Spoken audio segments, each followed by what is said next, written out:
Good morning, everybody. I hope you're well. Welcome to Monkey in the Morning. Just realized I was sounding like I died or something. I'm actually in a pretty good place right now.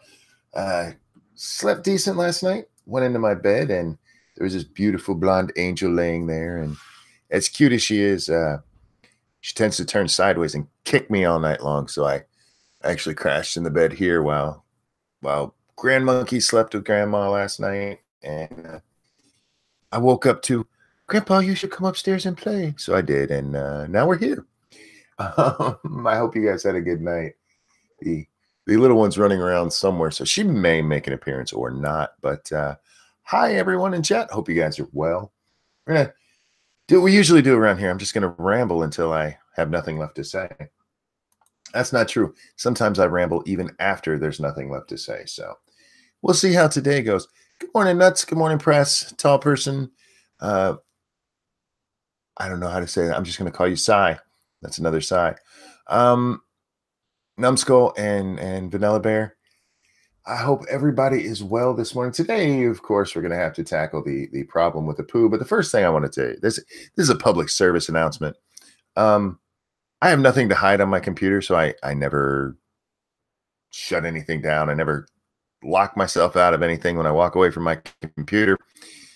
This morning, that came to bite me in the ass as my wife came into my room and was having some fun on the Twitter machine. So if you have a wife, even if you have nothing to hide, make sure you lock your shit down anyway, because some of them think they're funny.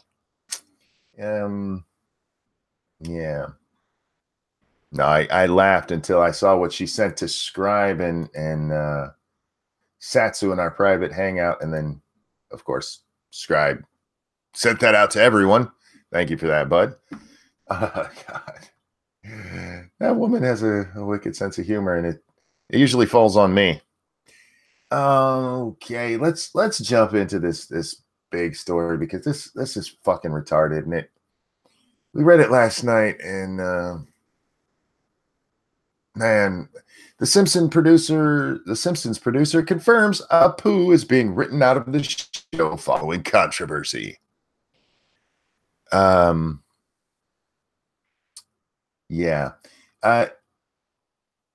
It's not a step forward or a step backwards.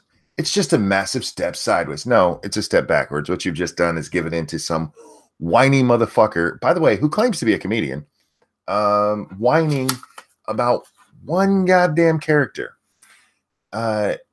This asshole made a documentary called "The Problem with Apu," and in his defense, to his credit, he marketed the shit out of it. He did a very good job running to every TV station in the world to bitch about a cartoon character and how oppressive it is to Indians here in America. Dot, not feather, guys. Yeah, and he made waves big enough that they're actually going to kill off a cartoon character because it's offensive. This is a TV show that 90% of its characters are fucking stereotypes, at least. But because this one Indian dude threw a bitch fit about it, now it gets taken away from everybody else, guys. Sorry.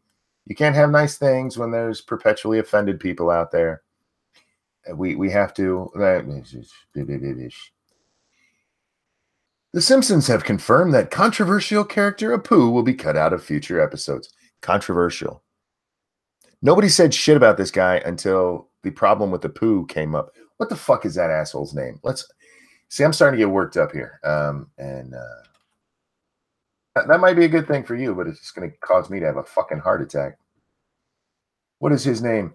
Hari Kondabolu. Hari, you're a dickhole. I'm just going to throw that out there. You're a fucking dickhole.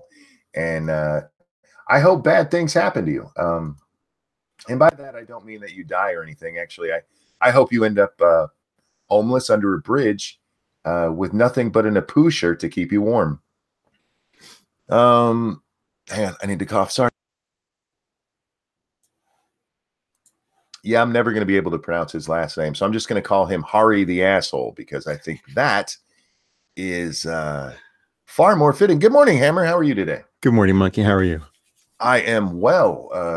I'm starting to get worked up. I heard. Because Jesus fuck, I can't believe this is where we are as a society. Well, hello, beautiful. You can come say hi. Or you're just standing there so Grandpa can see you.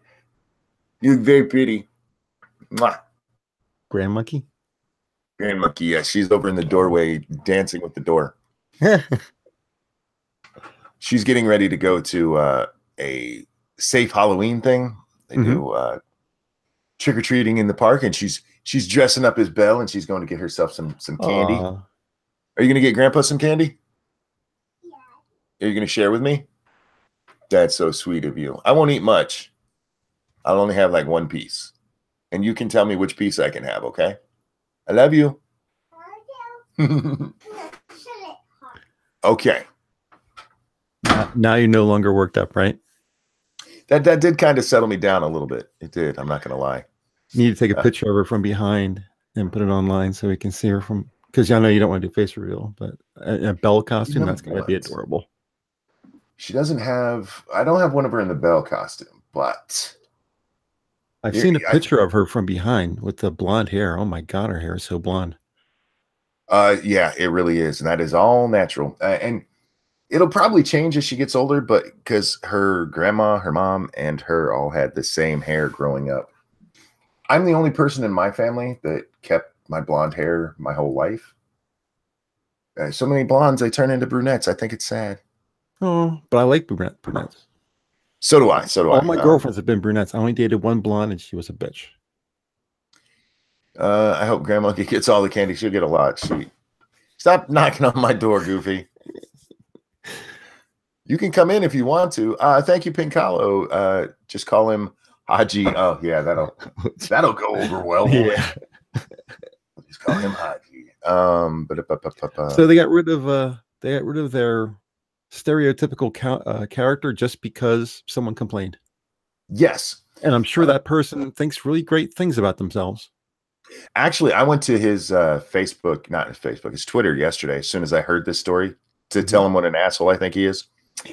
And let me see if I can pull that up. What's his name again? Hari Krishna. Hari the asshole. Hari Krishna. Krishna. Hari Kanda Blue. But he's the guy who writes the character or voices the character. Neither. Oh, this is the guy who complained.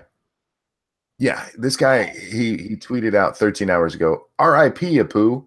R.I.P. my mentions. And into that, I said, well, maybe you shouldn't have been a dick. And then I quote tweeted it to say something else. Yeah, no, he has nothing to do with the show. He's just a Indian dude who decided, you know what? I can make a name for myself if I complain about a fucking cartoon character. The long-running show has come under fire for its depiction of Quickie Mart owner Apu, however you say his last name, with viewers complaining that the character promotes racist stereotypes of people in India and Asian descent. No, it didn't. It came under fire from one asshole and a couple of people who went, I guess. Apu first appeared in the Simpsons episode The Telltale Head in 1990, voiced by white actor Hank Azaria. The Simpsons producer Adi Shankar spoke to IndieWire about his attempts to crowdsource a script that tackled the Apu problem, which has now been rejected as the characters dropped from the show. I don't see what was won here. Because the guy, going back, if I remember correctly, he said he didn't want Apu taken off the show.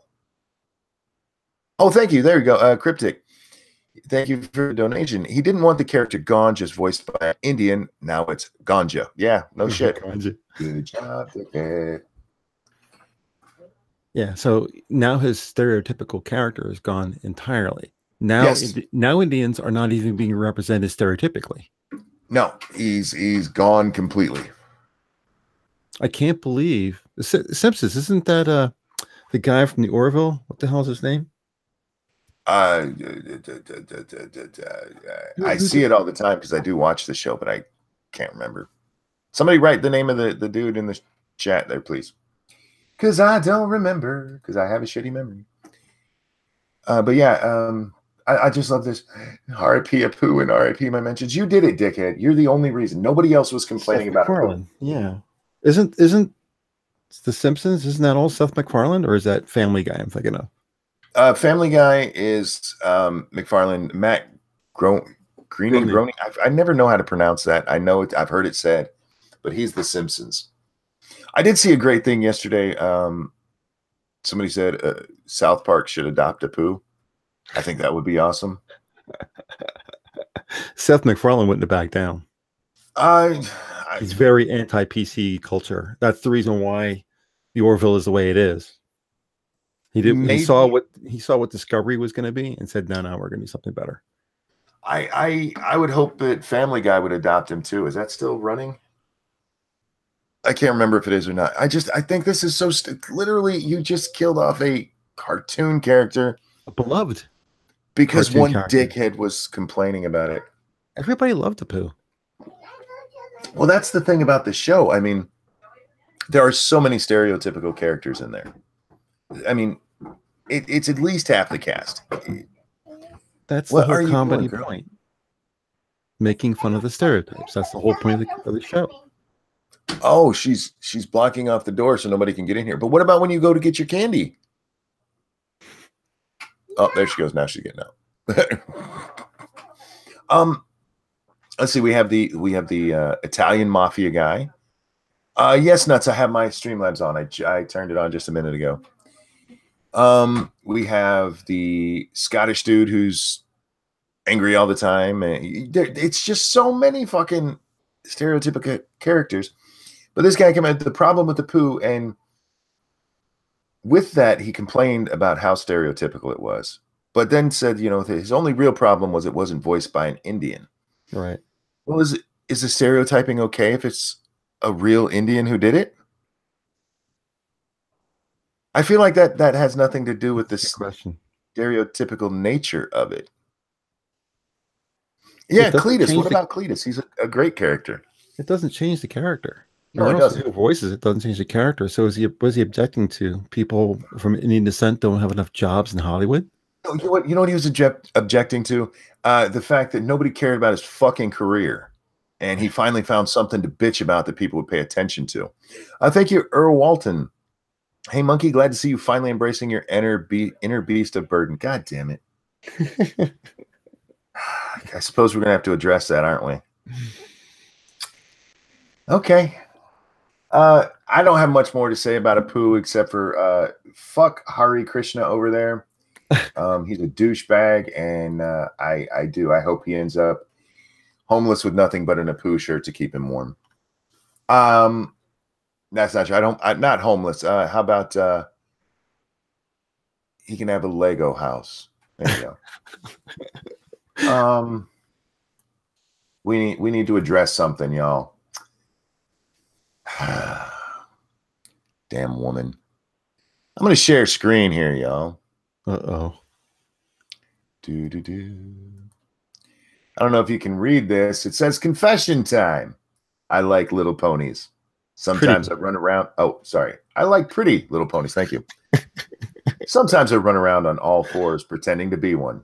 I put a feather duster in my undies and pretend it's my colorful tail. One day I'll be a real pony. Okay. I need to explain.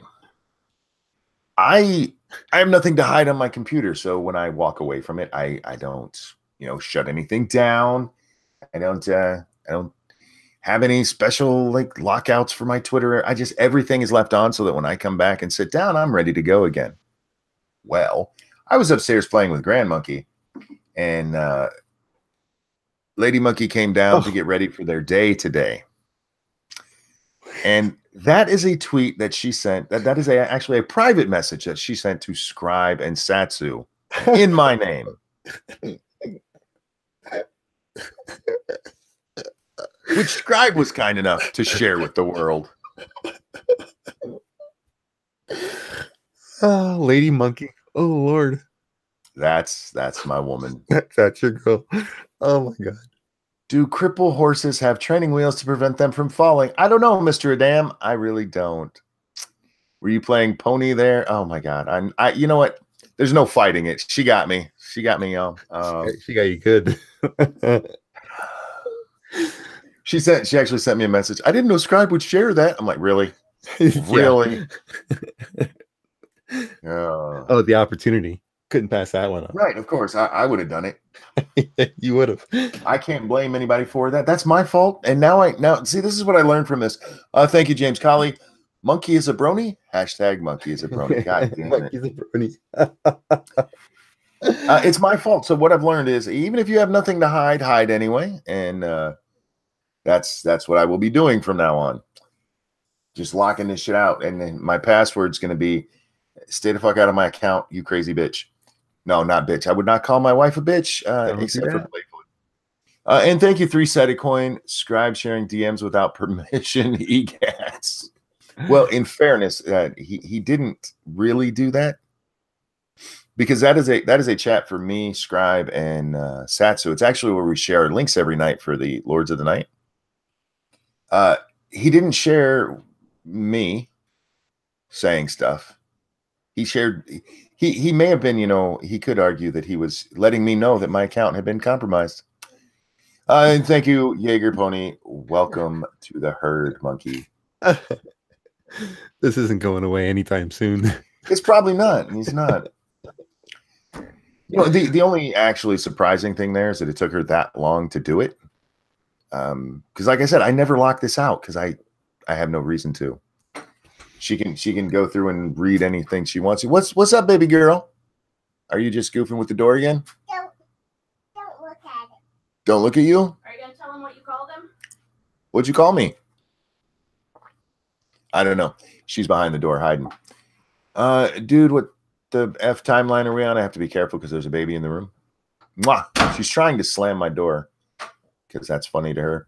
Halloween candy for little butt. That's right. That's right. And for grandpa, because she's going to get Halloween candy. I don't have any right now, but that's only because I ate it all. Yeah. So guys, if you see the pony thing going around, that wasn't really me, but by all means, have fun with it. That's my fault for not locking my shit down. I live by myself, and my girl spends the night from time to time, but I have a password on my computer. I lock it. Well, I have a password on my computer, but the only time I ever have to use it is if I'm away from it for like more than half an hour, I think is when it finally locks itself all down. I leave my Twitter open. Anything I log into is open for two reasons. One, like I said, I have nothing to hide. And two, my memory is shit and I can't remember all my different passwords. So I just stay logged in. Is this going to change anything? Are you going to start locking your PC up more? No, because I'm not that smart. Is she going to do it again? Well, this isn't the first time she's ever done it. She's been in my account. Yeah. So you could argue this is doubly my fault.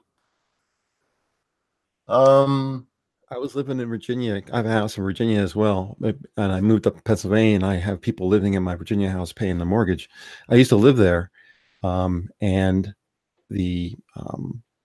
I was a big World of Warcraft player, and the girl that I was dating didn't really like the fact that I spent time playing World of Warcraft. So after the raid was over, I left my machine, went to the 7-Eleven to get something to eat, came back, and she had deleted all of my World of Warcraft players. Oh my God, what? Yep. And that was the day I learned, lock your PC.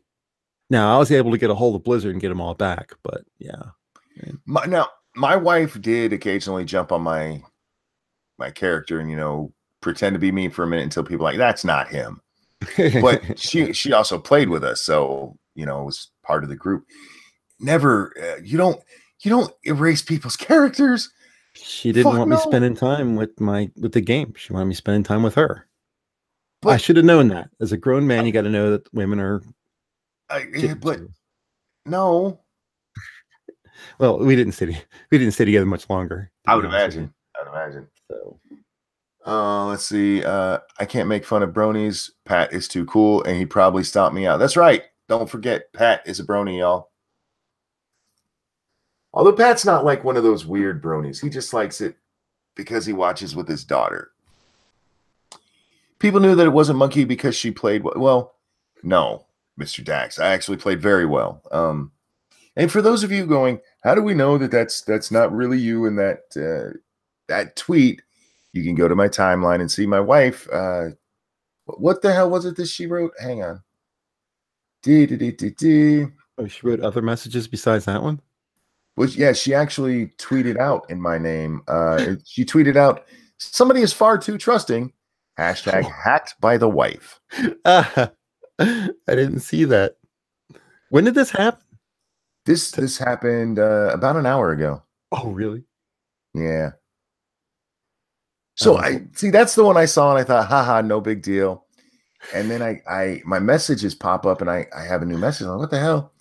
And it's Scribe saying I knew it, and then I see this little box. I didn't, and then I read it. Like, God damn it. God damn it. Anyway, enough about my crazy wife and her sick sense of humor. Haters gonna, oh my God, now I'm getting pony stuff. God damn it. I have another story I wanted to talk about. And then we can just go into the random talk, because the random talk was supposed to start later, y'all. Because I had 2 stories to talk about. Whatever I talked about already. What the fuck did we already do? Oh, Apu. That fucking stupid shit. And then I saw this. Jack Cochran sent this into MSS News. Meat on Dem Bones, confronting fat antagonism and diet culture in Black beauty politics. Oh, jeez. Does that not sound like the most fun story we're ever going to read? Oh my God. It's more intersectionality shit. Yes and no. Let's I've written several times about various aspects of fat antagonism, but because the body positivity, health at every size, and fat acceptance movements trend very white, there is little discussion, both within these movements and outside of them, about body images for Black folk. There's a problem. Fat antagonism. Yeah. Okay. Fat antagonism. What is fat antagonism? That's no idea. I've heard it before. 3 reasons to find a better term than phobia to describe oppression is what links to. That seems like somebody had a broken link, or you just want me to read shit that I don't care about.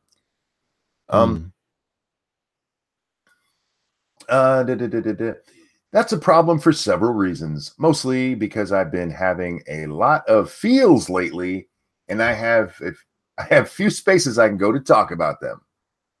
I've been swimming in Black beauty standards my entire life. I know them all too well. They mostly apply to women, or those perceived as such. Oh my God.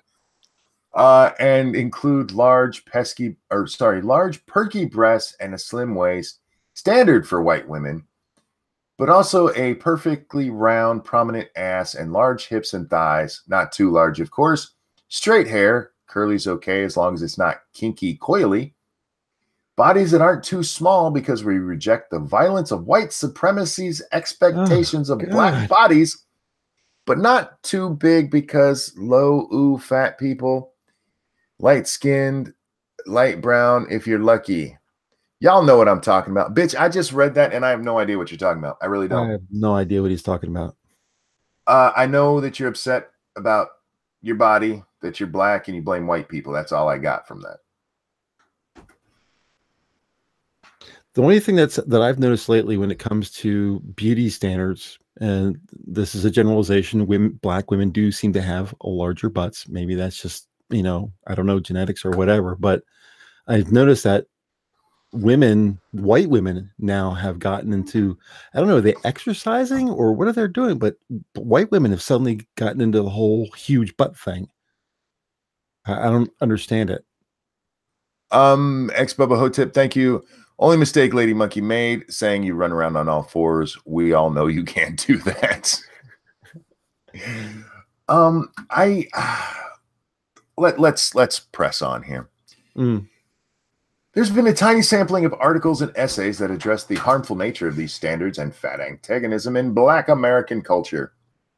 Hi, beautiful. I like your dress. Come close my door. That child. Bye. Okay, they're out. They're on their way out. Except for the fabulous Ashley Shackelford, most don't discuss these issues in depth. Who's she? No idea. Ashley Ford? Shackelford. Doobie, probably somebody else. Oh, by the way, this article comes to us. I should have mentioned this from the beginning. Oh, fuck me. What, the root? No, this is Everyday Feminism. Sorry, I found it. This. All right. I'm going to share this with you. This is who she thinks is really awesome. Oh, Lord help me. That is Ashley Shackelford. Anyhow, let's get back to our article. Oh, yeah. She's unfortunate looking. If you happen to exist outside of these standards, it sets you up for desirability failure, especially once you get past a certain age. In a nutshell, society doesn't want you. And that translates into meeting and being rejected, hurt, ridiculed, abandoned, and exploited by the many people who, on some level, adhere to those standards. Bitch, let me help you out here. While commas are your friend, what you need to do is stop trying to say everything all at once to where you got 12 commas in your sentence, because it becomes very hard to follow what the fuck you're actually trying to say. Thank you, Three-Sided Coin. It's lithium in the water that makes asses fat. Yeah, we talked about did you? We'll talk about it in a little bit. They want to put lithium in our water. I recognized that girl. I've seen her before. I started looking it up on Google. Mm-hmm. Do you remember the overweight black woman who was standing in front of an easel that said all white people are racist? She was teaching a class. Yes. That's her. Oh my God. Okay. Yeah, that makes sense. To be sure, modern black beauty standards are a direct result of white supremacy. I'm going to read that again. To be sure, modern black beauty standards are a direct result of white supremacy. The very idea of a limit on what is valuable is a very effective tool in the white supremacist toolbox. White girls out there, do you feel like that there's no beauty standards expected of you? Or do you blame white people for them if you do? Everything is racist, right? That's the mantra from Feminist Frequency.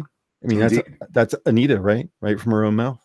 Well, that's Feminist Frequency, where this is everyday feminism. So there's a slight difference. But yeah, still everything's racist, sexist, homophobic, and you have to point it all out. Exactly. It's a tool we've latched onto partly for survival, particularly for black women, femmes, and non-binary people, but also because, like any marginalized group, we aren't immune to perpetuating oppression on other marginalized groups. What? I can't follow it. What? I can't follow it. It's a tool we've latched onto partially for survival and partially because we aren't immune to perpetuating oppression. So you grabbed onto white supremacy to oppress other groups? You got me, man. I have no idea what she's saying. It's got to be hard to be a big black woman, apparently, because holy shit. Oh, I have a couple of donations over on Streamlabs. Sorry. Tall person, there's more to Apu than being Indian. He has skills and interests. He bowls, builds furniture, runs a business, is historically knowledgeable, has a doctorate in computer science, and is quite the ladies' man. That whiner is a racist. By the way, that whiner is also Indian. One last thing about Apu. People should watch the episode Much Apu About Nothing, season 7, episode 23. It deals with illegal immigration and stars Apu. It's a great episode. I think I've seen that one. My son has all of the seasons that you can get on DVD, and occasionally I'll throw one on. I don't follow it like I do South Park, where I watch them all in order and stuff, but I do enjoy the show. Yeah, by the way, yeah, the guy who was complaining about it, Hari Krishna there, yeah, remember that his only real complaint was that it wasn't voiced by an Indian. That doesn't change anything if you think it's racist, dickhead. In this culture, as soon as you bring it up as being a problematic issue, the worst possible thing is going to happen. He had to know that if he spoke up, that would be the end of Apu. Well, you would think. But with it being the Simpsons, because the Simpsons actually addressed this in one of their episodes. Right. At the end, they had a little picture of Apu. Yeah, with Marge and Lisa talking, and anyhow, that fucking stupid shit.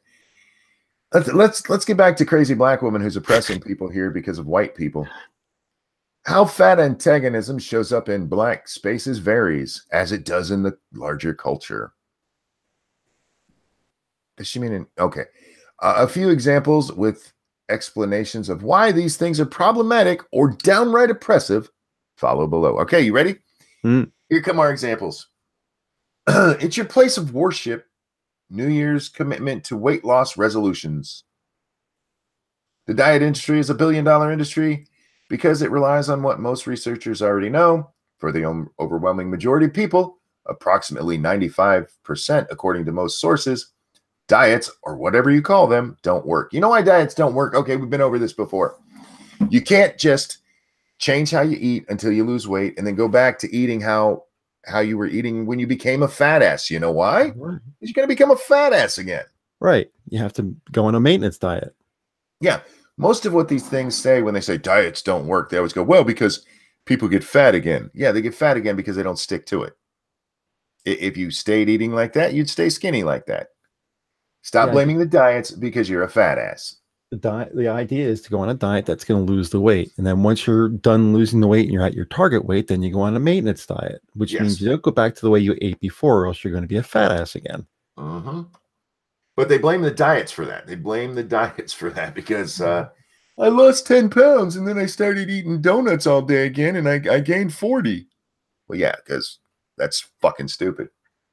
Some people have a harder time losing weight than others, but it really comes down to discipline and motivation. In this capitalist society, you had to know capitalism was going to get blamed at some point.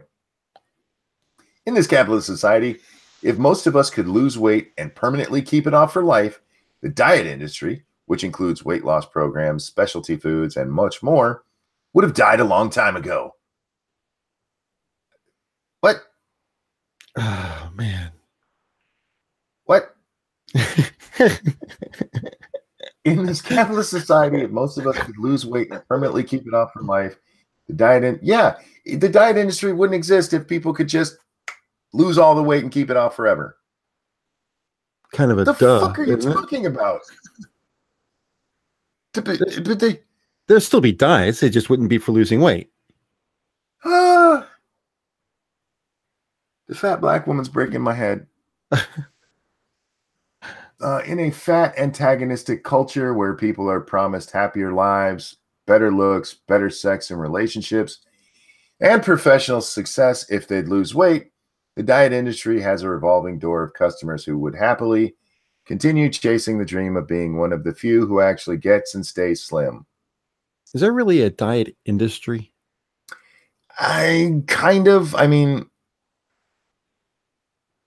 Oh, Scribbles wants a link.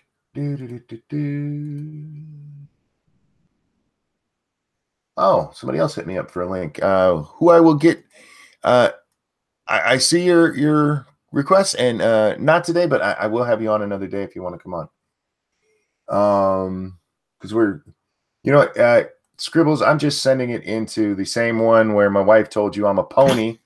Instead of searching out our individual one there. Oh, Jesus Christ. What a day. Apu, fat bitches mad at the diet industry, and monkey ponies, apparently. You could say there's a diet industry. With diet pills. Fast. Yeah. Yeah, diet. Mr. Damn. Drinks. I call him Adam, but Mr. Damn. Slim Fast is still a thing, indeed. Hello. Good morning, Scribbles. Morning, Scribe. I just want to come on and say hi to Monkey in the language of his people. You may be the second person I've ever kicked from a stream of mine.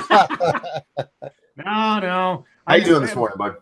Oh, well, I was working on. I got up early because that's how my body clock works. Mr. Leaf Blower Man's outside doing his job and blowing away water from a wet parking lot because he's paid to do that. And taking a break from making a video, and I saw that you were live, and thought I'd just kill some time because my brain's melting from watching another not TEDx talk, an actual TED talk. Oh, wow, a TED talk? A TED talk teaching me so far, not quite sure, but apparently it's getting to where I'm going to learn how to be an ally in the workplace. TED talks are usually the better ones, huh? Yeah, I don't know. I don't know what's going to happen. It's the excitement is just killing me, literally. If you think that hurts your head, you should read this fucking article. No. This is your show. I ain't reading shit. Well, I was meaning you should hear this article. How's that? Is that better? There you go. I'll just be the spectator for once. I'll sit back. You do the reading, and I'll do the reacting. You'll do the interrupting. No. For I am a better creature than Monkey and Satsu and SDA and you. Not me. When I was on the show and you were reading, I didn't say a word. Yeah. And Monkey said, "Why didn't you say something, Hammer?" And I was like, "I don't want to interrupt Scribe." That's true. Okay, you get a pass. You get a blessing. You're fine. Okay, just checking my Streamlabs again. Okay. I have to do that, guys, just because I don't have anything that tells me if you do a donation over there. All right, where are we at? It's referring to certain body types or body parts as sloppy. So I have no context for what preceded that statement. That's funny. Oh, we are at the part of this article, which, by the way, told us that white supremacy causes black beauty standards and causes black people to oppress others. These are examples of why things are problematic in fat black culture. Well, not fat black culture, in body shaming fat black people. That's what it is. Okay. It refers to certain body types or parts as sloppy. One of the amazing things that can be said about us as a people is that we have a way with words. Much of the slang that's been a part of the American lexicon for at least the last 70 years is a direct result of black cultural production. Wait, black cultural maybe it's too early. What are they talking about? The whole article is like that. Dude, yeah. Where's this from? Sorry, I didn't. Everyday feminism. Oh, yes, the bastion of clear thinking and rational writing. Dude, yeah, okay. There have been at least 3 paragraphs where I literally had no idea what the bitch was trying to say. Who's the author? Anybody we know? Ashley Shackelford. No, that's who she liked. This is a Denaro Monroe. Denaro Monroe. She just really, really likes Ashley Shackelford. I don't know who either of those people are, so that's fine. Do you remember the lady, the overweight black lady who was teaching class, and she had an easel next to her, and on the easel was written, "All white people are racist." And she yes, I do remember that. That's Ashley Shackelford. That's this person's hero. Oh, okay. Standards low. Got it. But wait, did this... For the record, if you find yourself listening to this and going, "What the fuck?" That I think is intentional. Okay. Because we've described, there was literally one sentence where she had 19 different thoughts that she strung together in no particular order with just commas. Put a link in chat for the people. So thank you. Yeah. This is her resume for CNN. I'm guessing so, because I'm trying to be... I thought this would be funny to read in a completely different manner, but when you guys heard me go, "What?" I meant that. I had to stop and reread it, and I still didn't understand what the fuck she meant. It's incoherent. Let's see. Black cultural production. But for all of the empowering, comical, and enlightening language we've introduced, we can also use and create language that's harmful. See also thought. Breaking news, guys. There's been a shooting at the Tree of Life Synagogue in Pittsburgh. Police are responding. No other information at this moment. Damn. I hope nobody's dead. I hope so, too. So anyway, just so you know. Well, from shootings to sloppy calls to mind an image of someone who's... Wait, you guys didn't invent sloppy. Yeah, Joe did that for sandwiches. Sloppy calls to mind an image of someone who's careless, unkempt, disgusting, and probably smells. All common stereotypes about fat people regardless of race. Who uses sloppy as a regular pejorative when talking about... Well, that's not the first word that comes to my mind if I'm just thinking of... I see someone who's overweight. I mean, I've seen people who are overweight who dress like they're fucking worth $1 million. I wouldn't call them sloppy. So I don't understand... okay, but again, this person is living in their own little world, I guess. So. Well, there is a point about smell though, because I used to be a fat person, and when you have skin lying on skin and you sweat, you will smell. Yeah. You have to maintain yourself. You have to take 2 showers a day. You have to use a lot of deodorant. If you don't follow those regimens, if you follow the same one that a person who is not fat follows, you will smell. Well, there are sloppy fat people. There are you can be a little bit overweight or even overweight and still look nice. But if you don't take care of yourself, you look like your typical Walmart shopper. Yeah, you are a sloppy fat person. But it's not because you're fat, it's just because you're sloppy. Let's see where we did. Yeah, No, go ahead. I was actually not trying to interrupt you there. Sloppy would be a descriptor I would use for individual circumstances, not as a general assessment of someone who's overweight. You're right. Yeah, sloppy would be something you would say about someone in the way they comport themselves, not because they are overweight. In my mind, but then again, maybe I'm just weird. I would also like to say once again, sloppy is not black slang. Anyway. In reference to bodies or body parts, it usually refers to something that's perceived as not put together. An ass that's big but not toned or shaped in a certain way.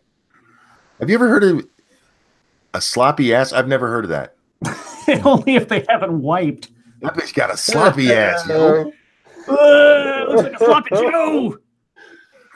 A body with too many jiggly parts. Go ahead. I'm sorry, Hammer. Yeah, I was going to say for Scribe Tails in chat. Oh, I know. I said fucking moo and what up my Scott tailed, and he says that I like sloppy seconds. No, in fact I don't. But I don't know about what goes on with sheep in Scotland. So, Mr. Dam says gross mud butt. Tail, do you want to come hang out and talk about sloppy asses? Let's talk with a Highlander. Send him the link if you would, somebody. I want to find out if he's cool with my Cannibal Scotsman horror movie. All right, here we go. A body with too many jiggly parts, breasts that don't sit up and stare at you, a belly that hangs. It should go without saying that there are negative effects to body shaming in general.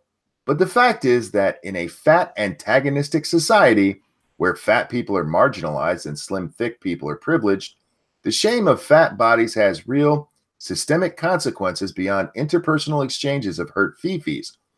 Although that's important too, microaggressions directly impact fat people's mental health and physical health. What a shocker. What? Microaggressions affect their physical health. Okay, so I've seen things like this before where arguments have been made that like racism leads to untimely deaths, and not like the action someone might take because they're a racist, but just like the ideology itself or microaggressions. They equate the stress one takes on as a result of whatever this outside force is as thus negatively affecting their health and thus their bodies, etc. So the anxiety of microaggressions leads to comfort food eating, leads to obesity, etc. That's the kind of chain of logic that I've picked up along the way. I don't know if that's what the author means, but that's what I have to understand it to mean given that they're talking about intangibles. I've read quite a bit of this article. I don't know what the fuck this author means. Tailed said he'll join us in 20 minutes or so if we're still going. Okay. I'll still be here. We'll see what happens. I'm imparting all of this wisdom I've learned by watching god-awful number of TEDx and diversity and inclusion videos. You see, this is one of the fringe benefits, if you want to call it that, of actually trying to understand what they mean when they say things and don't give any further explanations. Like, oh, I know that theory, and I'm scared that I do. I just wonder, the fat shaming of bodies has real systemic consequences. Yes. What systemic consequences? Okay, well, like I said, if someone is perceiving themselves as being shamed because of their weight, sure, okay, and we have to. I'm sorry, guys, but even in the definition of microaggressions, they do say something to the effect of intentional or not when it comes to the harm they're doing. So if you take on that everyone around you who looks at you sideways or says a word or compliments you or is too polite when they greet you or something as something that is an offense to your body image, and you take that on as stress, and your self-esteem goes down, and the consequences of the stress and self-esteem is that you get higher anxiety, higher blood pressure, more reflex to eat to comfort yourself and increase. That has real life consequences. Oh shit! Sorry, 7 dead in that shooting. That's what's being reported. What? Oh no! What? It's my night, guys. I want to have a fun night. I don't want to talk about. Where'd you see that? Where'd you see that? Cryptic just sent it out. Okay, I'm gonna go to a local news thing because at least 7 shot dead at Pittsburgh synagogue. That's a Drudge headline. Oh no. Okay, CBS Pittsburgh says 4 dead, 4 possibly dead. 7. Let's see, Pittsburgh. Okay, no, now they've updated it. Sorry, now it's 7 dead, several others shot. Yeah, okay. Yeah, I don't want to talk about dead people. We'll come back to them. Okay. Let's go back to crazy fat bitch. No, but my problem with what she said there was she said systemic. Systemic has a very real. I mean, yes, it has a meaning. Yes. It doesn't just mean I feel bad because. Don't press F. Oh my God, you guys. Now, if she means systematic, yeah, but this is the thing that I always get. Like people say. Just because we're talking about both things. So systemic and systematic are 2 different things. Yes, they are. And people need to learn that. Yeah, systemic is like something is endemic or is woven into the system. It's part of it. That's the outcome of this thing is part of the situation. Systematic just means that one follows from the other, essentially.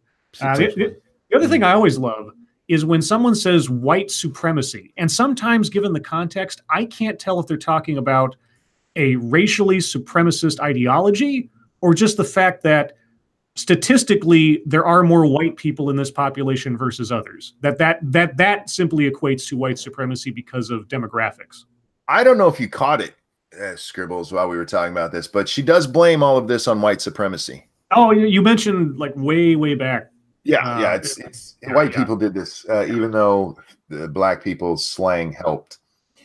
It's a dearth of unapologetic fat representation in media. Wait, a dearth? Yes. Of unapologetically fat isn't it? Wait, dearth is an absence. Yes. Yeah, it's less. There's an absence of unapologetically. What the? Scribe. I know. See, people say. Well, it should have been unapologetic, not unapologetically. Yeah, yes, there's that too. But I think people sort of confuse the words like deluge and dearth, or they think dearth is like it sounds like it's a big word. It sounds like there's a dearth of something. No, a dearth is an absence. There's a vacuum. There's nothing there. That's what I think there should be a Darth Vader. Darth Vader? He would be like the most empty guy in the world. Yeah. In the media spaces, black folks. No. Darth Vader is the absentee father. Thank you, Michael. They broke Scribe. Indeed. Oh, God. In the media spaces, black folks occupy independently to varying degrees, and in which we have increased social control and power compared to our lack of such control in the wider media landscape, you rarely see fat people.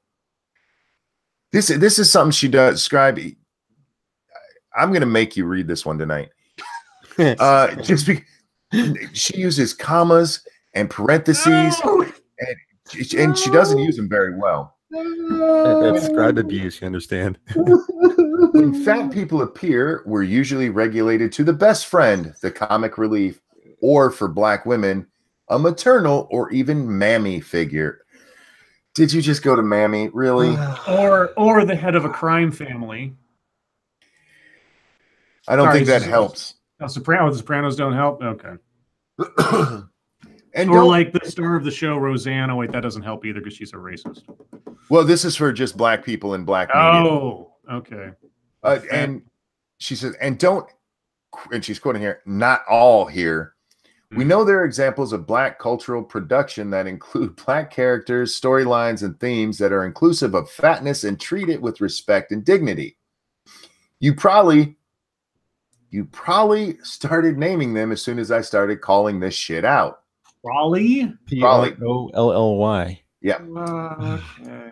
That they exist sometimes as some of the most dynamic figures in our catalog doesn't negate the point. From Lemonade and countless music videos to Soul Food and Scandal, we're invisible in our own spaces. Go make your own fat media company, bitch. I thought that was Oprah. See how, yeah, no shit. See how well that turns out. Our lives aren't complex or exciting. Sometimes we don't even get to speak. If you're talking about in a music video, yeah, that's not going to... Nobody gets to speak in a music video except for the artist. Okay. Sometimes we don't even get to speak. Furthermore, there's a copious celebration by our community when a few prominent Black celebrities who are larger bodied shrink themselves to what is considered acceptable. No, shrink themselves to what's considered healthy. Yes. Yeah, I'm just waiting for the day when Tess Holliday has to have a gastronomy or whatever it is. Heart bypass? Heart bypass. Or finally her doctor says, if you don't change what you're doing right now, you're not going to live another 5 years, and your daughter will be left. Yeah. There's going to come a point where reality is going to come crashing down, and either someone's going to decide to effectively commit suicide, or they're going to have to change their ways. And when they change their ways, oh no, they've betrayed the fattyhood or whatever. You're like, oh no. And they'll be admonished. Yeah. Hey, we finally got somebody here who's Black who can help us talk to this. Bear. No. Right. No. Bear, you're an overweight Black person. Tell us about it. Motherfucker, I ain't overweight. I've been losing weight. Well, I mean, and good for you. You're British fat. Yeah. No, he's not. Have you seen British fat lately? They look like Americans. Yeah, mate, Scribe, we are getting there. Okay, all they need is ranch dressing. You're catching up to us, yeah. The land of milk and Marmite. Yes. Okay. Here's her next hot topic. It's food shaming and food moralizing at our barbecues, holiday get-togethers, and block parties. Which remember, guys, this is all because of white supremacy, but it's at Black people's barbecues, get-togethers, and block parties. Food moralizing. Yeah. Food shaming is a result of food moralizing. Food moralizing says, these foods are good, these foods are bad, I can eat the good foods, must avoid bad foods. That's not moralizing, that's science. No shit. Well, Bear, don't you know that science is a morality-based belief? Well, apparently not, no. Yeah, science is bad because it makes you feel bad. So therefore, it's a moral question. Oh my God. It's an internal determination. God, she's using parentheses. Internal determination. Now, okay, 8 dead. Now it's gone to 8 dead. God damn it. Hang on a second. I want to count this. All right. She's got 2 sets of parentheses in this next sentence.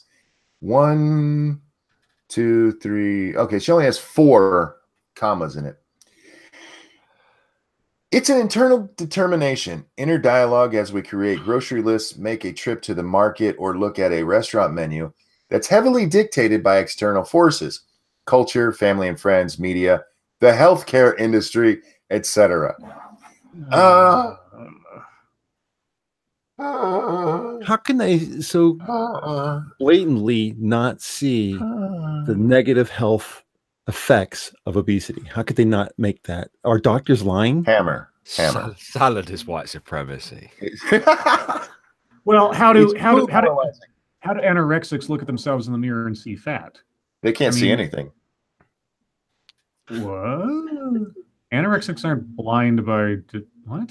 No, they're so thin. They just. No, No, I'm talking about it's called delusional thinking. It's it's one of those things where the ego has to be protected at all costs, and so everything else is wrong, but I am perfect. So anything that's going wrong is something done unto me, a force that is working against me, not something that I am doing to myself. Thank you, Michael. Don't pretend you have an inner monologue, you NPC.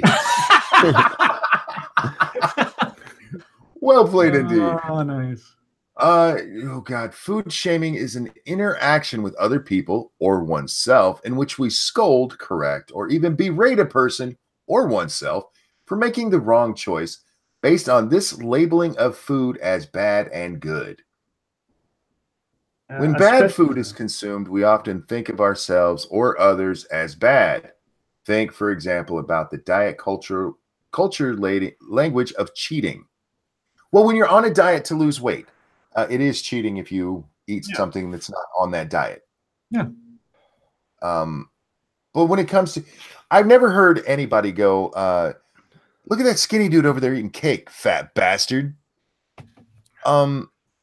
Because nobody does that. It's not the food that's bad. It's how much you fucking eat, you fat bitch. Yeah, and your body shape is a reflection in large part, no pun intended, of how you take yourself, how you take care of yourself healthfully and food-wise. Now, your diet over time. Yeah, you can't tell by looking at someone whether or not they're trying to eat healthy or not. I mean, but if you see someone who is just, ridiculously overweight and they're standing in line at Starbucks and they got that sloppy ass. They got that they decide to order that venti mocha frappuccino with the whipped cream on top and they go walking out the door. I'm thinking to myself, well, one thing leads to another, and that's about it. But otherwise, yeah, it is a judgment. It's an assessment. It's a logical drawing a line between here's how you are and here's what you're doing to yourself. No surprise. Milliog said, "Hit the like button like it's this author." No. Don't hit the author because she'll just no violence against no violence against media. No violence against fat girls. Thank you, Stargazer, for dropping the Streamlab links, guys. If you'd like to donate because you find us interesting, especially me, you can hit the donation down bottom or do it on Streamlab. Now, the reason I said especially me is because it will be donated to me. Yeah, that's what I like. If you find us interesting, like, oh, okay. If you find those three interesting, you should donate other ways. I like women with a bit of meat on them. Do you like a sloppy ass? What define sloppy ass, please? I don't know. Yeah. This woman said that fat people are just always called sloppy. Well, she didn't say that. She implied it. Over here, we call them sweaty. Well, that does happen. Is there an occasion in Britain where sloppy is an often used word for anything? Wait, okay, I got to read this. Blowjob. Sloppy blowjob. Okay. This is her next sentence after she was just talking about, it's true that there will be some foods that make us feel better, physically, mentally, emotionally, even spiritually, and others that will make us feel like crap. Yeah, both are called LSD. For some disabled people with allergies, those living with diabetes, celiac disease, and many other conditions, some foods can be harmful or deadly in quantities great and small. They must pay attention to what's in their food for their own well-being. Yes. Saying for health reasons, I avoid or limit my consumption of that is okay. Yeah, that's where she stops with that line. Oh, you're not going to say like for health reasons, maybe I should put a limit on how much cake I eat. Oh, wait. Here we go. But food shaming and food moralizing are different monsters entirely. Though some people can conflate them with disability needs and therefore still contribute to these harmful phenomena, they are part of what is called disordered eating. What? The fuck is disordered eating? Sorry, I got to click the link. This is actually a link that she. Oh, it goes to an article that she probably wrote or is referencing someone else. Nonsense. It's when you order food and the person who delivers it disses you as they eat the food. No, this comes from Psychology Today. Actually. Oh, okay. Disordered eating or eating disorder. What's the difference? More subtle forms of disordered eating can also be dangerous. It's when you put tomato ketchup on a Sunday roast. Like you should be shot for that. Wait, yeah, you don't put it on roast. Is this a peer-reviewed academic paper by any chance? I have no idea. I'll actually throw the link in chat for anybody who wants to read this shit, but I'm going to give you the overview of disordered eating, okay? Symptoms of disordered eating may include behavior commonly associated with eating disorders, such as food restriction, binge eating, purging. However, disordered eating might also include self-worth or self-esteem based highly or even exclusively on body shape and weight, a disturbance in the way one experiences their body, a person who falls in a healthy weight range but continues to feel they are overweight, excessive or rigid exercise routine, obsessive calorie counting, anxiety about certain food or food groups, a rigid approach to eating. So people with eating disorders. Surely that's just a very specific form of body dysmorphia. It sounds like it, with the only exception is that she did say that or the writer, I didn't notice if it was male or female, that you put some almost moral connotations to certain foods. Which, okay. That's fucking stupid. What we need to focus on is our own plates. More than that, we need to focus not on the consequences of the food on our plates, but how it makes us feel, both in the moment and over time. Yeah, forget reality, focus on feelings. Got it. The cheese makes me feel really good because it tastes nice, but afterwards I feel like a big fat cunt. I eat fruit, baby. I eat fruits and veggies because they taste good. I mean, come on. Most are just delicious, nutrients aside. Yeah, they're sugary. Yeah, natural sugar. Oh, wait, here's something you don't have to hear. I also drink whole milk and eat cake. Slappy, I know you do. There you go, Slappy. All of these things make me feel good or neutral physically. Cake and cookies and butter are no longer my enemy. Let me tell you something. I have ate enough cake to where I felt like, oh, fuck, I'm going to die. If you just have a little bit of cake, sure, it might not make you feel bad, but you can. I've never had that feeling when I binged on fruit. I listen to my body, heart, and mind, and I know when I've had enough. If you haven't had enough yet or finished 5 bites ago, it makes me know never mind. What? How many times have you said what during this entire article? Somebody would have to go back and count. Thank you, Cryptic. Okay. Hi, Alexandra Bernhardt, Tia. Bernita. Alexandra Bernita. Oh, is that your stage name? Apparently. Okay. He keeps coming up with new ones.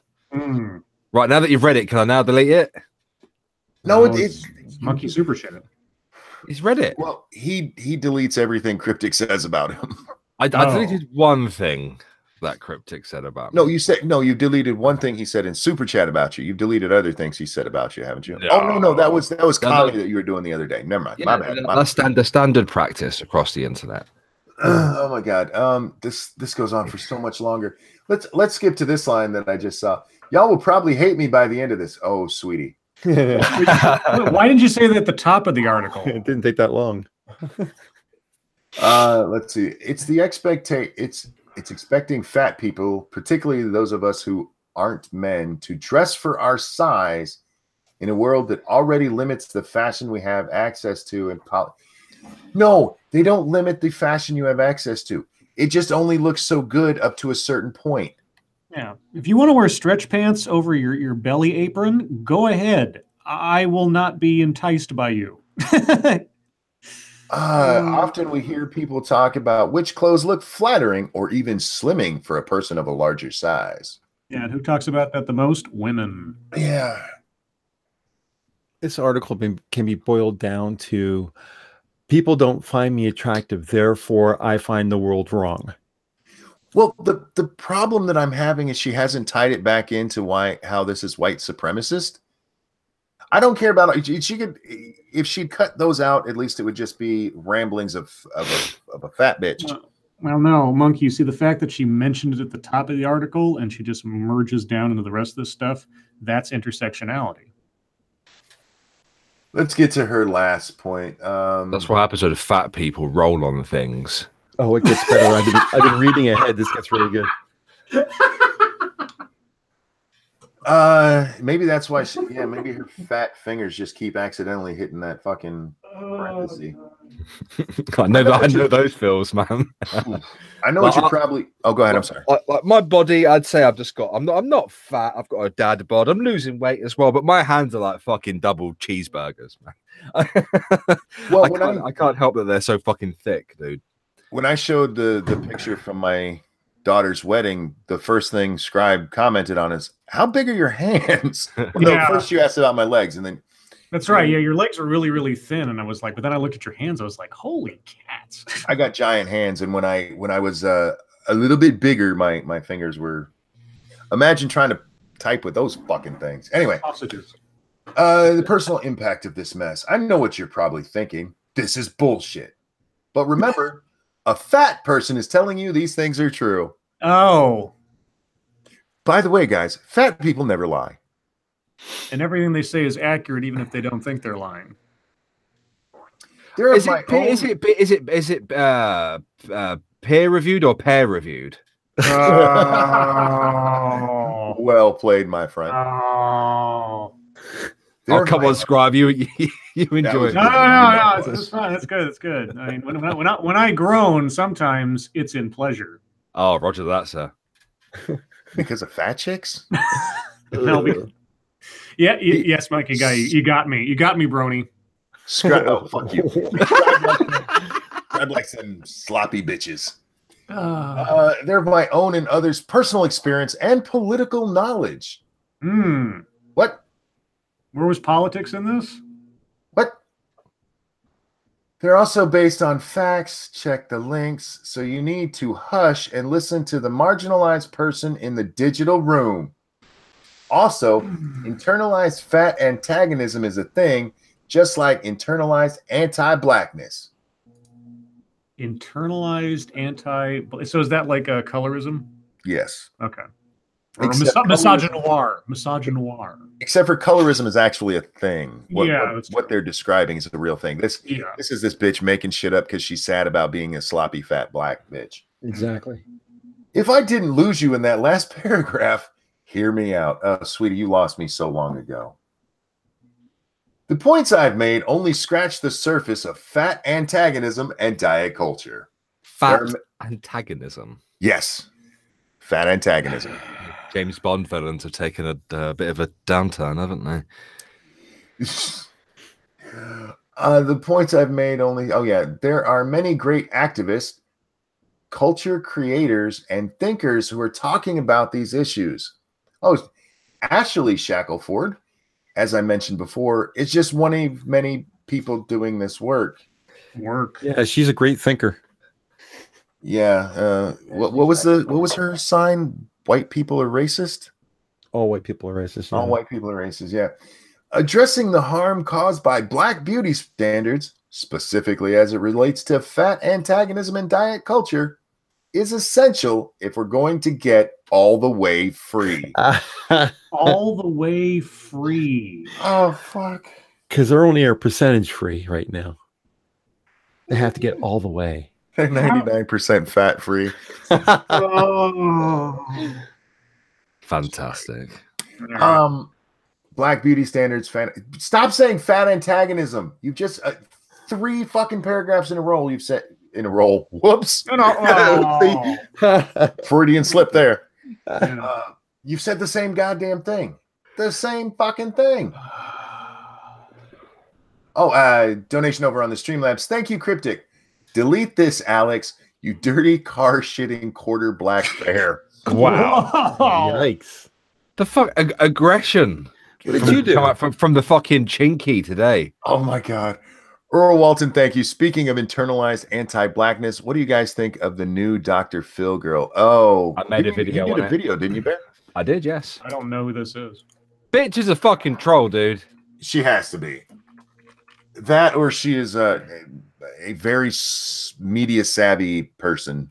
No, if she was genuine, right, she'd be using skin whitening products, and she would be, you know, she would acknowledge the she's fact kind of dark. Who is? Yeah, I have no idea. Let's break this down. Bear, you want to tell Scribe who she is? What made her famous? Okay, Scribe. Yes. 16-year-old black girl named Treasure. Treasure. Okay. Yes, her name's Treasure. I know, ridiculous. Has gone on to Dr. Phil with her mother and her brother, claiming that she's a Caucasian, and she feels it in her bones, she feels it in her veins and the rushing of her blood that she's a white girl.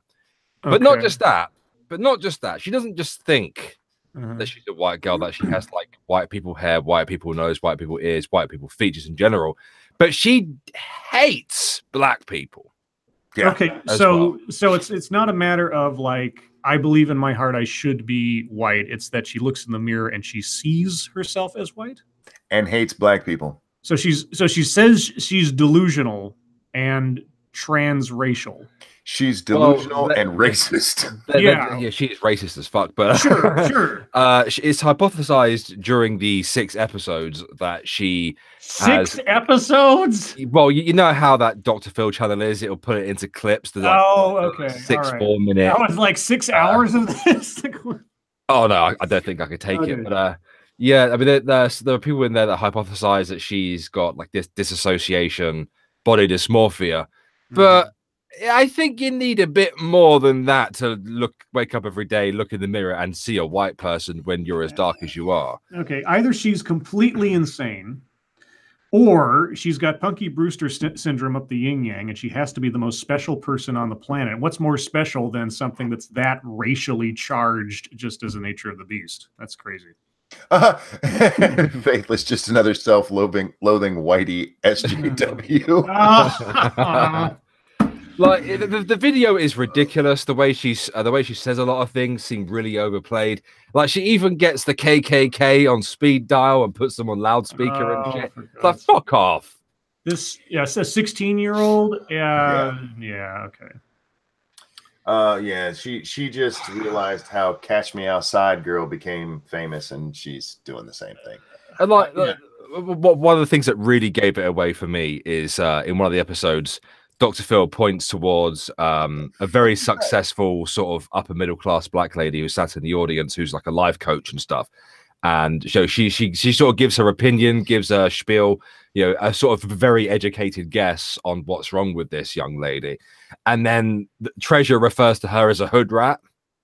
Nice. And I like, she is wearing nice clothes. She's got her hair done up nicely. Her makeup's done up nicely. And she's just spoke in a very, very clear and concise way, like non-ghetto, I suppose would be the terminology you'd use. And fuck off. Bullshit.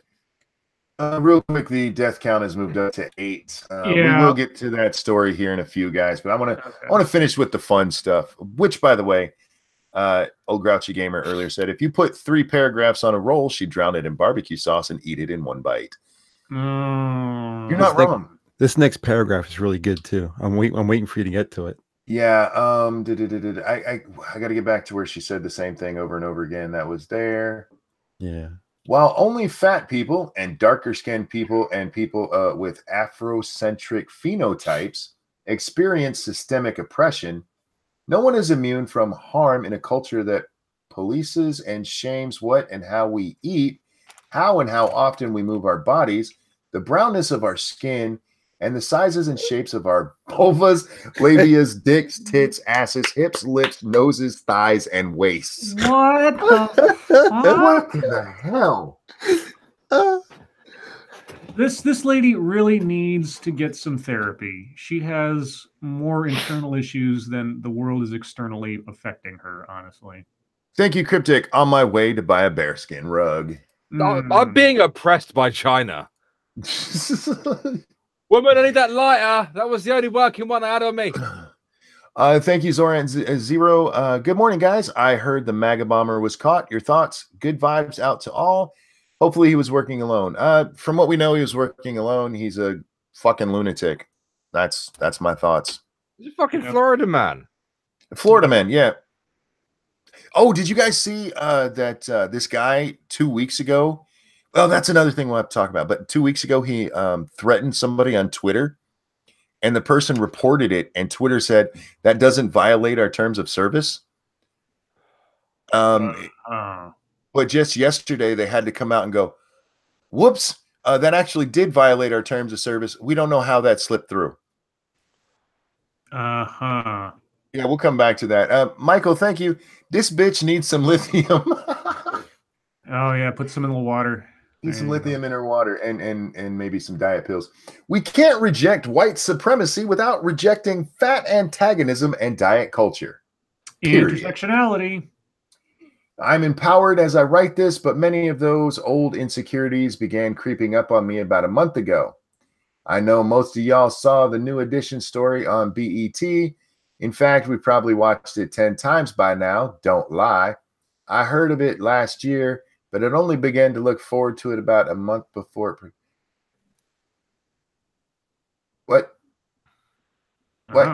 Why? I knew that it was going to be a huge black cultural event, and I couldn't wait to be a part of that.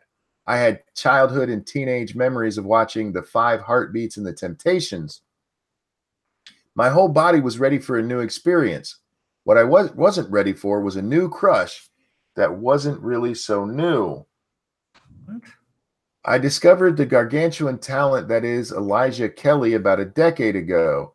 Hollywood was abuzz about a film adaptation about the musical Hairspray, itself an adaptation of a 1988 John Waters film.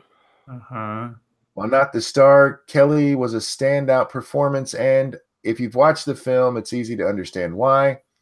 I loved his feature number, Run and Tell That. There was something about him. Deep down, I knew what it was, but I couldn't put my finger on it. What the fuck are you talking about? What does this have to do with fat antagonism? I casually followed his career after that, enjoying his terms and what? Okay. I think the article ended about 5 paragraphs ago, Monkey.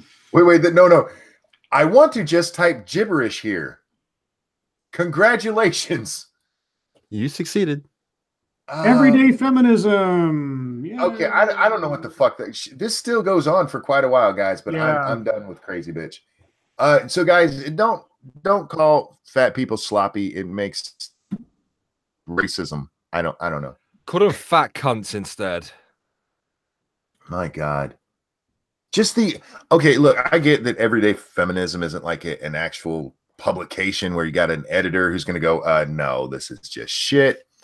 But for God's sake, stop reading. You're being taken down a hole that you won't get out of. It's a sloppy hole, though, man.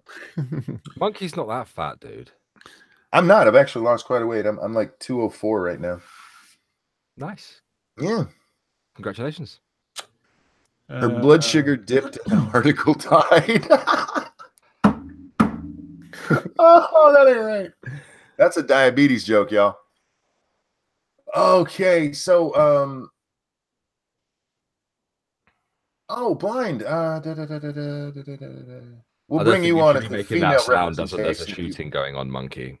What's that? I don't think you should be making that sound as a ongoing shooting is happening. Oh, is it still going? I thought they shot him. No. Well, I assumed it was. It's going down. No, the guy surrendered. He's in custody.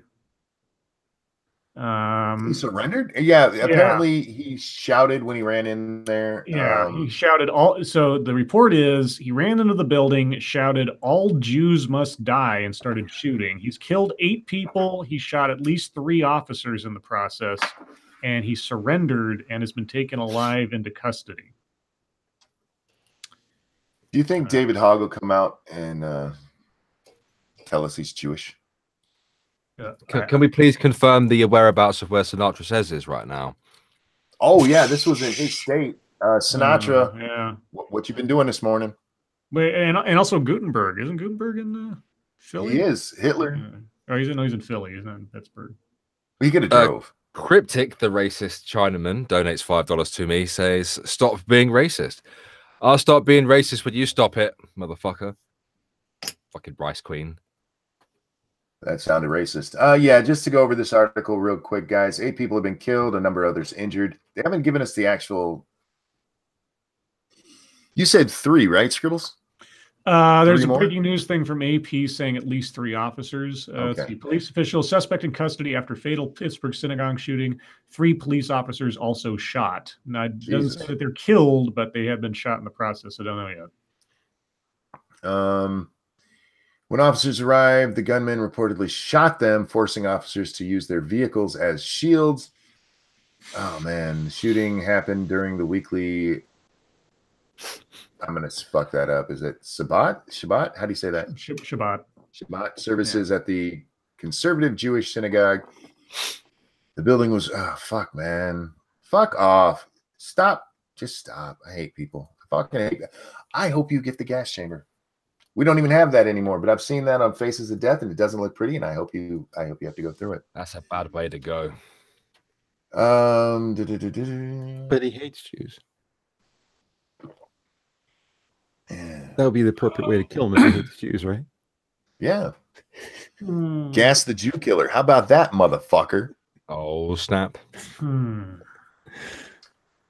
Oh God. Wow. So yeah, that's the news today. Man. Well then. I do want to briefly go back to the bomber because I do have, where's that at? I want to talk about this. Good is safe. He's near me. He's this side of Philadelphia, but I don't know where Sinatra is. I thought you were saying Gouda's safe. I'm like, thank God Gouda cheese is safe because I love it. Oh my God. Where? Especially smoked Gouda, like aged smoked Gouda. Oh, here it is. Twitter tweeted this out last night. An update. We made a mistake when Rochelle Ritchie first alerted us to the threat made against her. The tweet clearly violated our rules and should have been removed. We are deeply sorry for that error. We are investigating what happened and will continue to work to improve how we handle concerns raised by anyone on Twitter. We want Twitter to be a place where people feel safe, and we know we have a lot of work to do. What the hell? Hi, everyone. Hey, Blind. I just came in at the right time to laugh at some stupidity, I guess. What was the tweet? I don't even know what this was. The dude who sent the bombs, what's his name? Cesar. Soyek. Yeah. Sokier, whatever. Cesar Soyboy. He made a threat against her. Let me see if I can actually find where the actual threat. Was this before or after he was known to be the... This was 2 weeks ago. Oh, okay.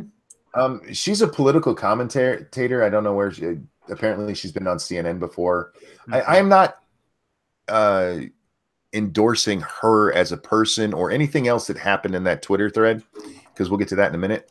But let's see. Do they have your report? No. Where's the actual thing? Well, here's what she tweeted out yesterday. Hey, Twitter, remember when I reported the guy who was making threats towards me after my appearance on Fox News, and you guys sent back a bullshit response about how you didn't find that it was serious? Well, guess what? It's the guy who's been sending bombs to high-profile politicians. This is one of the things he says. So you like to make threats? We unconquered Seminole tribe will answer your threats. We have a nice silent airboat ride for you here on the island or on our land, Everglades Swamp. We will see you for sure. Hug your loved ones real close every time you leave your home. That's terrifying. That's not a threat, y'all. That wasn't a threat that Twitter thought, yeah, we should. They didn't even delete it. They didn't even go that far. They didn't even go, you know what? Yeah, this probably shouldn't belong on our platform. They're so inconsistent. You think? I mean, it's just staggering. The girl blonde from Beauty and the Beta show, Beauty and the Belly of the Beast or whatever. Blonde in the belly of the beast. Yeah, she sent a DM to her personal friend, kidding around, called him a faggot, and they banned her. Oh, and yeah. won't let her back on just by saying one word. Well, you can't make those jokes because reasons. It was a DM. It don't matter. Ridiculous. It's ridiculous. I'm gonna call Monkey a faggot and see what happens. Well, you can call him a brony. It's fine. Same thing, right? Okay, we'll go for both of those things. Brony Faggot. Not going away anytime soon. You're never going to be loud on Twitter again. Our cartoon horsey jacking faggot. Oh, you son of a bitch! I'm still here. You're in I trouble. know. I'm sad now. It might take a bit. Was right about you. I hope you get fucking, monster. Now, the other thing I want to talk about with this thread, though, because Twitter, you fucked up, and I don't know how you make that mistake. Not with your rules and the bullshit you try to claim all the time. How is that not a threat? Threats against people are clearly against your terms of service. And you let that one slide. And the only reason you're backtracking is because the guy sent bombs to people. But if you go through the actual thread where Twitter did that, it's a whole bunch of people saying Donald Trump needs to have his account removed because reasons. Because he incites violence. How? Because people don't like what he said. And sometimes he makes jokes about people he doesn't like. Oh, God. Not jokes. Because he caused this. Didn't you guys know that? He caused this. Everything is Trump's fault. Everything is. Just to quickly interject there, because Decode there in the chat suggested insulting the Prophet Muhammad. So I just said to Ranty Monkey in DMs, you remind me of that faggot Muhammad. And that didn't work either. Well, and what I'm saying to you, I'm not going to read out loud, but there you go. I'm going to read it. I'm going to read it out loud. Oh, God. Because you want to dress like a little girl and blow. Didn't know you enjoyed that kind of thing, you brony, furry, faggot Muslim. You're gonna get. I'm hoping to. Like, come on. Stream taken down before you guys get banned off. Fuck them if they can't take a joke. It's not like we're making Indian voices and selling goods to the Quickie Mart. God, I'm so glad I don't have cable anymore, so I don't have to not avoid The Simpsons. I'm so disappointed. What other things do we have going on in the world besides trying to make Twitter unsafe for Ranting Monkey, and it's just not working? Actually, guys, I got to split, so I'll talk to y'all later. Thanks for having me. See you tonight, Scribbles. Yep, bye, guys. Have a good evening. Bye, Scribe. Have a nice good day. morning or whatever time of day it is in the part of the world that you're in. Don't forget, guys, tonight we're bringing Polydub onto Lords of the Night to discuss with Scribe why, what was it? The Dawn of Justice, Batman v Superman, is better than The Dark Knight Rises. Yeah. Anything is better than The Dark Knight Rises. No. That is objectively false. Oh, I Tail. just as Tail gets here, I gotta go. Great. I haven't seen. Whoa! What was that? That was me being a bit overzealous. Oh. It sounded like a kazoo. Goldthrapple. I forgot I sent you the link there. All right. Well, anyway, sorry, Tail. I got to split, but bye, guys. I'll talk to you later. Okay, boy. Bye, Scribe. But that's good because that brings us back down to the 5 I want to keep it at. How you doing today, Tail? Not too bad. Not too bad. How's it going, guys? Are you in your bathtub right now? No, what's happening on my microphone? Is it still fucking up? Just a little echoey. Oh. Go into your settings on Hangouts, mate, and make sure it's selected on the right one. It is. I did that already. Do it again. Sounds like you're using a fucking piece of string in a can. Oh my god! That's not good. Or he's in a half-empty room like me. Oh, so the MAGA bomber used to be a stripper? Blind Press is not an optimist, confirmed. No, my office is quite literally half empty, and it's very echoey because of that. So whenever I do streams, it's pretty echoey in there. The MAGA bomber used to be a stripper. Somebody saw that. He's a former stripper. I didn't see him stripping, but I saw the information that he was a stripper. They weren't bombs; they were nudie bombs. Yeah. They were penises. Yes. Yes. They kind of looked phallic. I mean, they had the rounded ends. Mm-hmm. That's what we were sending to them.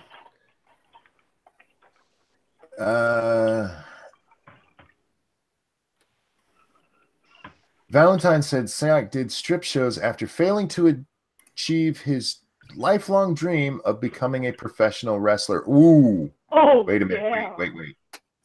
He wanted to be a professional wrestler? This sounds like a cautionary tale. Somebody who couldn't be an Indian who couldn't become a professional wrestler when they wanted to. I think we might want to keep an eye on somebody. Oh no. No names. No names. Now, monkey. I didn't say nothing. I'm just... Oh man. That's not very nice, monkey. What did I say? And you know what you said. We all know what you inferred or implied, I should say.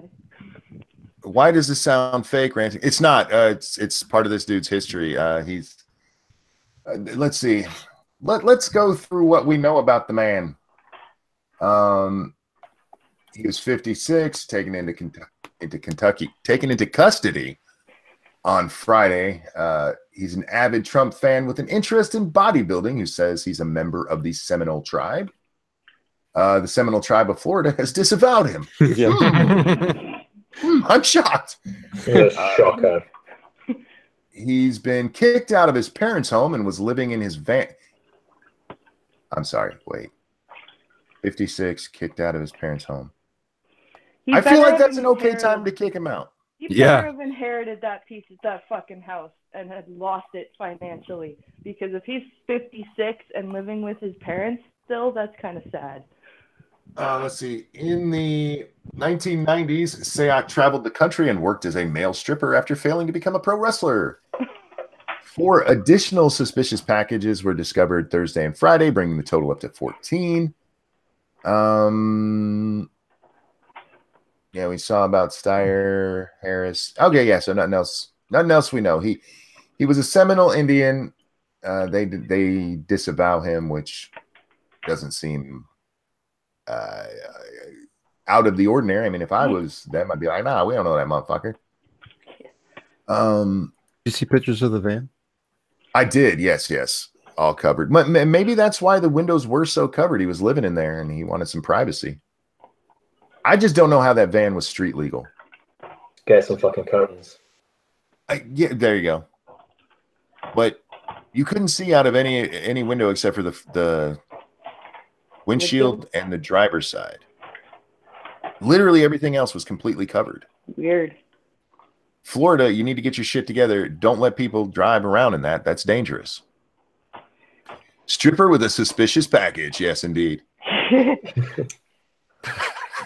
Oh, dear. Oh, the stage names. The stage names. Oh, dear.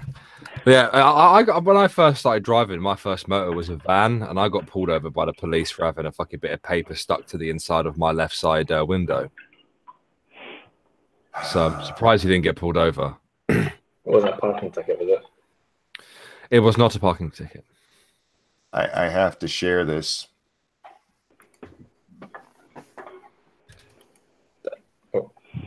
What is that even? Should I be glad that I can't see what's being shown on the screen right now? Oh, I'm sorry, blind. Yeah, I should probably describe it for you. It is a picture somebody drew of me.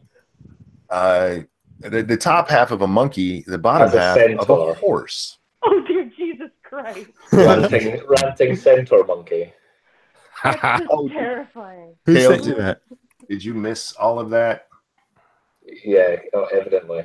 Okay, hang on. Let me share this again because it's something I'm really proud of. Why do I think I'm going to regret this? Oh, you won't regret it as much as I do. It's funny as fuck, Tail. Don't worry. Where the hell did it go? I was going to say, how do you know?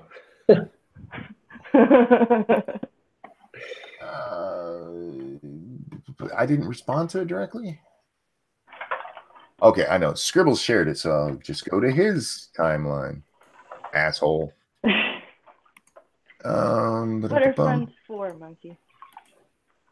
Not this. People in the chat are saying ranting brony. I agree. All right. In case you can't read it. Oh, look, there's Scribe. Why do you have titties jiggling just above this? Anyway, this looks like it comes from me, Tailed, but I assure you it did not. Confession time. I like pretty little ponies. Sometimes I run around on all fours pretending to be one. I put a feather duster in my undies and pretend it's my colorful tail. One day, I'll be a real pony. Ha. This is what happens when you don't lock your account and your wife gets a hold of it. I like the reply. I knew it. Like it was suspected all along. Yeah. Yeah. Did you reply to that Scribe, or was that a Scribe reply? That was Scribe, yes. I was going to say that was quite tame. It could have been a lot worse. You know, you say that, but then the art starts to come in. I guess. Well, it was that time where Count Dankula left his phone lying out, and I was like, So I may have told people to send dick pics and such. He wasn't very impressed.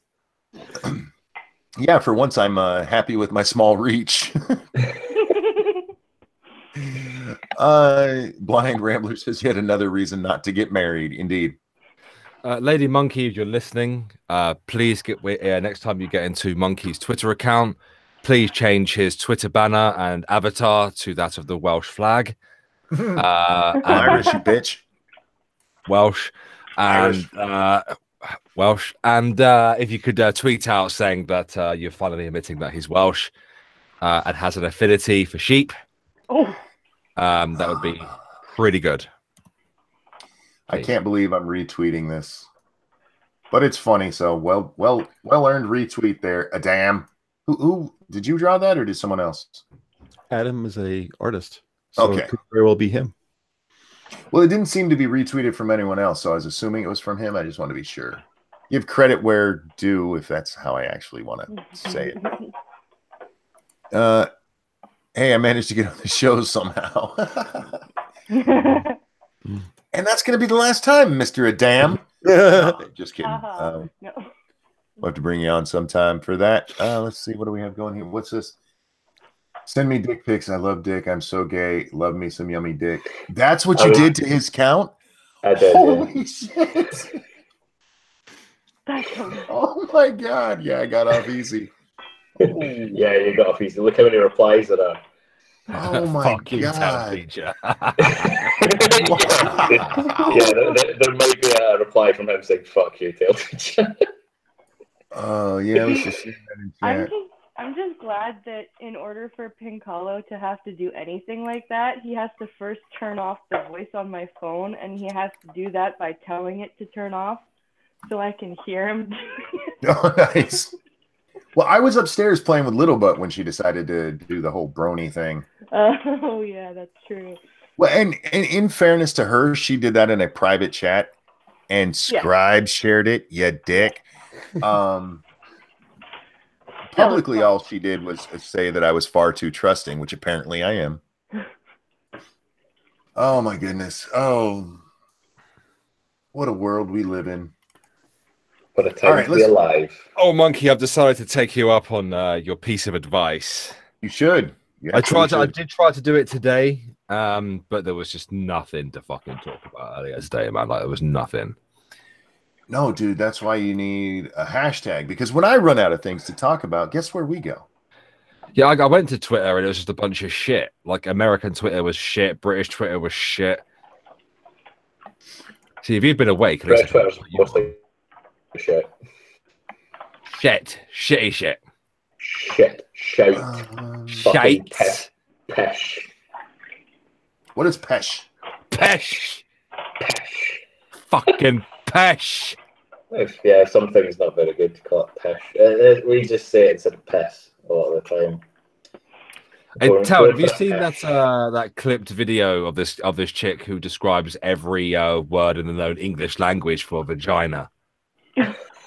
No, I have not. And admittedly, it is a bit of jump cut comedy, but it's the way that she, like, because she's Scottish and the way that she moves her mouth, it makes it really funny. Like, she goes, vagina, beef curtains, menge. She does about 100 of them, dude. I need to see it, and I'll send us the link, Bear. Share that. Yeah. I'll get VB to send it. Okay. And we'll get it up for you. Here, I think this will be our final article today, and I think it's a good one to leave on, and it's kind of related to what me and Bear were talking about in DMs a little bit ago. Calling Muhammad a pedophile not covered by free speech. European court rules. Yeah, I did see that. Yeah. Europe's top human rights court has ruled that comments about Muhammad having pedophilic tendencies are not covered by the right to freedom of expression, agreeing with the assessment of courts in Austria that the remark constituted, quote, an abusive attack on the Prophet of Islam, which could stir up prejudice and threaten religious peace. Oh, God. And that was the thing that made a few of my friends, you know, when I start talking about identity politics and all this. It's on YouTube. Hold on. Sorry, I'm just going to get monkey. I talk about all this kind of shit, and they're like, oh, it's not that big a deal. It's not that big a deal. Then this happened, and we're like, wait a minute. This isn't good. Is this that lady you were talking about, Bear? Yes. Okay. I'll check that out in a little while. She's very Glaswegian. Thursday's decision came 9 years after Elizabeth Sabatich's Wolf, an Austrian political scientist and activist, held a seminar in Vienna where, among things, she criticized the treatment of women in Islam. The topic of Muhammad's marriage to, how do you say that, Aisha? The youngest of his dozen wives and concubines came up. That's the 9-year-old, right? Yes, I believe so. Yeah, how dare we call a dude fucking a 9-year-old pedophilia? According to the Islamic text, the 7th century Arabian who founded Islam was betrothed to Aisha, however you say it, when she was 6, and the marriage consummated when she was 9. Yeah, I was just about to say, I believe they married when she was younger, but yeah. Inquisitor says it's Isha. I don't care. It's disgusting. Yeah, but don't say it out loud, man, because that might cause people not to like. Oh, whoops. At least not in Europe.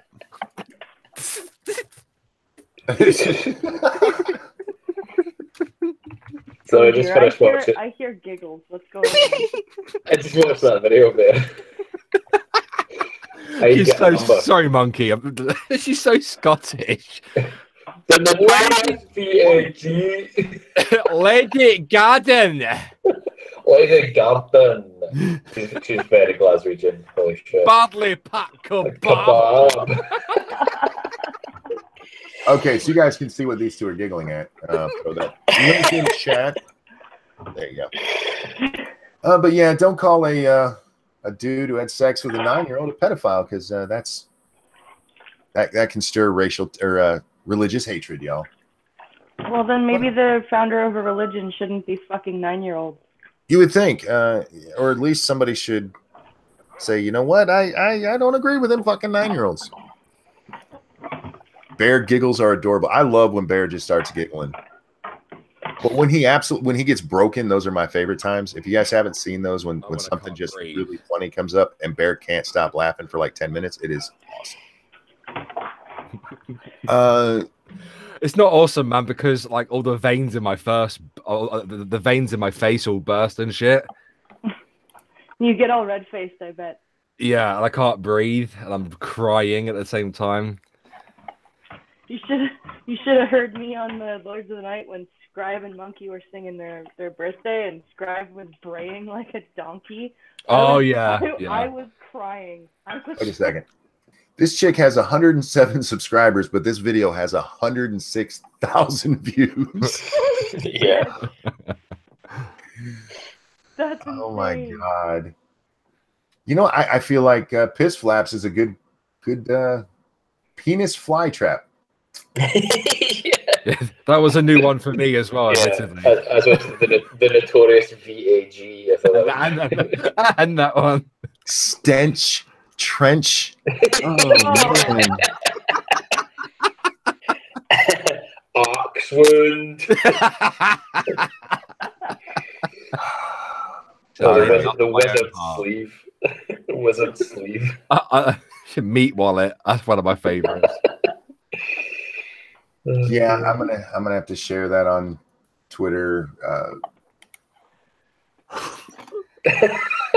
Still laughing at to laugh or gag. Or gag, yeah. There we go. All right, and with that, guys, I'm gonna wrap this one up. We've been at it for about 2 hours, and Little Butt's gonna be home soon. And as much as I love you, I'm gonna go play with her because I don't get to see her very much anymore. I think I'll go stream. Oh, cool. You guys can go hop over and watch Bear stream. So, chat, thank you for the donations. Seriously, I know I say it every time, but I cannot thank you enough. And thank you guys for coming and hanging out. I love you guys. You're amazing. You show up for all these. Tonight, 9 p.m. Eastern time on my channel, we'll be doing Lords of the Night, followed by we're going to start a playthrough of Dead Island over on 2 Cents Plus. So join us for those. What day is this? Saturday. This is Saturday. So we'll be giving away a copy of 7 Days to Die tonight on that 2 Cents Plus stream. If you'd like it, it's for PC. You have to have Steam, but if you'd like a chance at that, come join us there. Scribe, thanks for joining us. He's already left, but to those of you here, Blind, Bear, Tailed, Hammer, thank you guys so much for joining me. And everybody, we will see you next time. Bye, everybody. Bye. Two. Stench Trench.